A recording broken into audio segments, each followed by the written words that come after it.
မင်္ဂလာပါလက်တိုးအိမ်မှကြိုဆိုပါရရှင်လက်တိုးအိမ်မှာအပတ်စဉ်ပုတ်တခုနေ့နဲ့တနင်္ဂနွေနေ့တွေမှာနေ့စဉ်အသုံးပြုလို့ရမယ်လွယ်ကူထိရောက်မြန်ဆန်တဲ့ရတရားနဲ့ပတ်သက်တဲ့ပုဟုတုတရစေမာလေးတွေကိုသင်ပေးသွားမှာဖြစ်ပါတယ်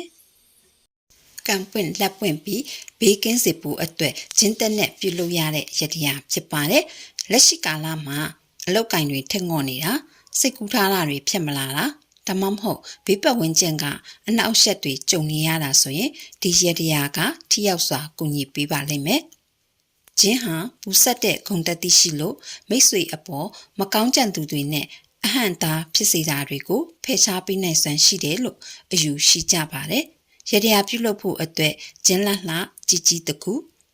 ဖျောင်းနိုင်အစိမ်းရောင်တတိုင်းပကံပြားတစ်ချက်နဲ့ဆန်အနှင်းငယ်တို့လိုအပ်ပါတယ်။ပထမဆုံးပကံပြားထဲကိုစံတွေညင်ညင်ညာခင်းလိုက်ပါစံပေါ်မှာဂျင်းတက်ကိုတင်လိုက်ပါဂျင်းတက်ရဲ့အလယ်မှာဖျောင်းနိုင်အစိမ်းတစ်တိုင်ကိုခိုင်မြဲအောင်စိုက်ပြီးမိမိအိမ်ကဖျားစင်မှာဖြစ်စေတန့်ရှင်းသောနေရာတစ်ခုမှာဖြစ်စေထားပြီးဆုတောင်းပေးရပါမယ်ဆုတောင်းရမှာကတော့ဖျောင်းတိုင်ကိုမိညစ်ပြီးကျွန်ုပ်ရဲ့အခက်အခဲများအနှောက်အယှက်များအားလုံးဂျင်းရဲ့အပူရှင်ကဲ့သို့တောင်မြိုက်ပြက်ကွယ်ပါစေစီးပွားရေးလူမှုရေးများအစိမ်းရောင်ဖျောင်းတိုင်ကဲ့သို့လန်းဆန်းတိုးတက်ပါစေလို့ဆုတောင်းပေးရပါတယ်။ဒီရတရားကိုဗုဒ္ဓဟူးနေ့မနက်ပိုင်းမှာပြုလုပ်ရင်ပုံမထိရောက်ပါတယ်။အခြားနေ့တွေမှာလည်းပြုလုပ်လို့ရပါတယ်။ဒီရတရားကိုတိကျမှန်ကန်စွာလှုပ်ဆောင်ရင်အမှန်တကယ်ထူးခြားလာပါလိမ့်မယ်။ဒီရတရားကိုပြုလုပ်တဲ့အခါပုံမအစွမ်းထက်မြက်စေဖို့နဲ့စိတ်တည်ငြိမ်အေးချမ်းမှုကိုရရှိစေဖို့အတွက်ဘေးရန်ကင်းပြီးအောင်မြင်စေတဲ့ဂါထာတစ်ခုဖြစ်တဲ့ဂုဏ်တော်၉ပါးကိုဖျောင်းနိုင်မိညှိပြီးဂျင်းတက်ပေါ်မိထွန်းတဲ့အခါမှာလက်အုပ်ချပြီးကိုးခေါက်ရွတ်ဆိုတစ္ဆာဆိုဆုတောင်းပေးပါဤကျင့်တဲ့ဤထက်မြက်သောဂုဏ်တတိကဲ့သို့ကိုယ်အပေါ်မကောင်းကြံသူများအဆိုးလောကဓာတ်များနဲ့အနောက်ရှက်ဟုသမျှကြော်လွှားလွှင့်စင်ပါစေအစိမ်းရောင်ဖျောင်းတိုင်းရဲ့အလင်းရောင်ကဲ့သို့ကိုဤဘဝလန်ခရီးသည်လန်းဆန်းဆိုပြ၍အောင်မြင်မှုအလင်းတိုင်းများရရှိပါစေလို့တစ္ဆာဆိုဆုတောင်းပေးရပါတယ်ဂုဏ်တော်၉ပါးကိုရွတ်ဆိုနေစဉ်မှာလည်းစိတ်ကိုတည်ငြိမ်စွာထားပြီးမိမိဖြစ်ချင်တဲ့ဆန္ဒကိုပဲအာယုံစိုက်ပါဖျောင်းတိုင်ကုံသွားပါကဂျင်းကိုစွန့်ပစ်ခြင်းမပြုဘဲရေစင်စင်ဆေးပြီးဟင်းချက်ရမှာပြန်လဲသုံးဆောင်နိုင်ပါတယ်ဒါမှမဟုတ်အပင်စိုက်ခြင်းဖြင့်လက်လာပါတွေကိုဆက်လက်ထိမ့်သိမ်းထားနိုင်ပါတယ်ရှင်တချို့ဘဝတွေမှာအောင်မြင်တဲ့တလောက်မအောင်မြင်ဘူးအဆင်ပြေတဲ့တလောက်အဆင်မပြေဘူးရနိုင်တဲ့လောက်မရဘူးဒါအပြင်အလုပ်တွေကြန့်ကြာနေတာမျိုးရစရာရှိတာတွေပြန်မရတာမျိုးရာထူးတိုးဖို့ခုထိမတိုးနိုင်သေးတာမျိုးဘာပဲဖြစ်ဖြစ်ကြန့်ကြာနေတဲ့အချိန်တွေများနေရင်ဖြစ်ရမှာတွေကချက်ချင်းဖြစ်မလာဘူးဆိုရင်အောင်မြင်ခြင်းပဲမဲ့ဖြစ်ချင်တဲ့လောက်ဖြစ်မလာဘူးဆိုရင်အခုပြောပြမဲ့ရတရားလေးကိုဒါလုပ်ကြည့်ပါရတရားအတွက်လိုအပ်တဲ့ပစ္စည်းတွေကတော့ကြွေပကံချင်းသက်ဖျောင်းရှိရင်ရပါပြီ၃မျိုးစလုံးပေါင်းခြင်းက9ဖြစ်ပါတယ်နဝင်းကိုက်ဆိုတာကအလုံးပေါင်းရတာကို9ရတာကိုပြောခြင်းဖြစ်ပါတယ်ကြွေနှစ်ပန်းက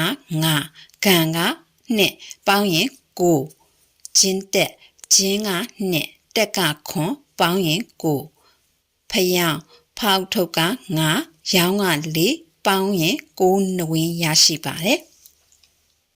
မတိသူများလည်းသိရအောင်ပေါင်းချင်း9ကနန်းကိုဂျင်းသက်ပေါ်မှာဘလို့စီရင်လဲဆိုရင်နေ့စဉ်မနေ့တစ်ခါညတစ်ခါဂျင်းသက်ပေါ်မှာဖျောင်းတိုင်တိုင်ထွန်ညှိပူဇော်ရင်ကြမ်းကြာနေတဲ့အရာတွေကိုထည့်ဆုတောင်းပေးရပါတယ်နေ့ချင်းညချင်းအောင်မြင်ပါစေအဆင်ပြေပါစေလို့ဆုတောင်းရပါတယ်ဒါပေမဲ့ဖျောင်းတိုင်အယောင်ကစကားပြောပါသေးတယ်ဖျောင်းတိုင်အဝါရောင်ဒါမှမဟုတ်ရွှေရောင်ဆိုရင်အောင်မြင်မှုအလုပ်ရာထူးအကျွေးကိစ္စတွေမှာအသုံးပြုပါတယ်ဖျောင်းတိုင်အစိမ်းရောင်ကတော့ငွေရေးကြေးရေးကိစ္စအတွက်အကျွေးကိစ္စအတွက်တွေမှာအသုံးပြုပြီးအနီရောင်ဖျောင်းတိုင်ကိုအချစ်ရေးအိမ်ထောင်ရေးနဲ့မေတ္တာရေးတွေမှာသုံးနိုင်ပါတယ်။အနက်ရောင်ဖျောင်းတိုင်ကိုတော့အတိုက်အခိုက်နဲ့အနီရကင်းဖို့အတွက်အသုံးပြုပြီးအဖြူရောင်ဖျောင်းတိုင်ကိုတော့လုတ်တမျှအကြံအစီပွင့်လန်းစေဖို့စသည်ဖြင့်ကြံညံကိုညံရှိသလိုအသုံးပြုလို့ရပါတယ်။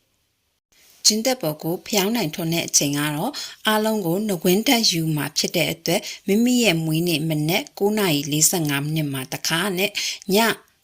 9:45 မိနစ်မှာတခါထွန်ညစ်ပူဇော်ရပါတယ်။ဝန်ထမ်းများအနေနဲ့မနေ့အချိန်အစင်မပြေခဲ့ရင်ပေါင်းချင်းကိုရတဲ့အချိန်တွေမှာလုပ်လို့ရပါတယ်။ပေါင်းချင်းကိုရတဲ့အချိန်တွေဆိုတာမနေ့6နာရီမိနစ်30ဒါမှမဟုတ်မနက်9နာရီမိနစ်20တို့မှလည်းပြုလုပ်နိုင်ပါတယ်။တရက်ကို2ကြိမ်နဲ့9ရက်18ရက်29ရက်45ရက်စသဖြင့်အဓိဋ္ဌာန်နဲ့ပူဇော်ပေးပါ။အင်တန်လွယ်ကူပြီးထိရောက်တဲ့ရည်ရည်တွေကိုလက်တွေ့စီရင်ကြည့်ပြီးအကျိုးထူးကိုရနိုင်ကြပါစေရှင်။လက်တိုးအိမ်ကိုကြည့်ရှုနေသူအပေါင်းစိတ်ချမ်းသာခြင်းကိုယ်ကြီးကျန်းမာခြင်းနဲ့ပြည့်စုံကြပါစေ။မိုးစံပန်းလေးလိုအစဉ်ထာဝရလန်းဆန်းပါစေ။စိတ်သွားတိုင်းကိုပါပြီးလူနိုင်တန်းနိုင်တဲ့ပုဂ္ဂိုလ်ထူပုဂ္ဂိုလ်မြတ်တွေဖြစ်ကြပါစေ။မရှိတဲ့စကားများမကြားရပဲလက်ပြားမှာစိန်ရွှေငွေတွေတီးပြီးတော့မိမိရဲ့ဘဝမှာဖြစ်ချင်နေတဲ့စိတ်ဆန္ဒတွေကိုအကောင့်ထဲဖော်နိုင်တဲ့သူတွေဖြစ်ကြပါစေ။ဖျားရိတ်တရားရိတ်တန်ခါရိတ်ရဲ့ရိတ်အောင်ဝါဒအောင်မှာအောင်မြင်ကြပါစေမေတ္တာတရားကိုလက်ကင်ထားပြီးမေတ္တာပွားနိုင်ကြပါစေရှင်နောက်ပတ်တွေမှာလည်းလွယ်ကူထိရောက်မြန်ဆန်တဲ့ရတရားနဲ့ပတ်သက်တဲ့ဘ ഹു တုတရစီမာလေးတွေကိုသင်ပေးသွားမှာဖြစ်လို့လက်တိုးအိမ်ကိုစောင့်မျှော်ကြည့်ရှုအားပေးကြပါအောင်နော်ဆုံးထိကြည့်ရှုပေးတဲ့အတွက်ကျေးဇူးတင်ပါတယ်ရှင်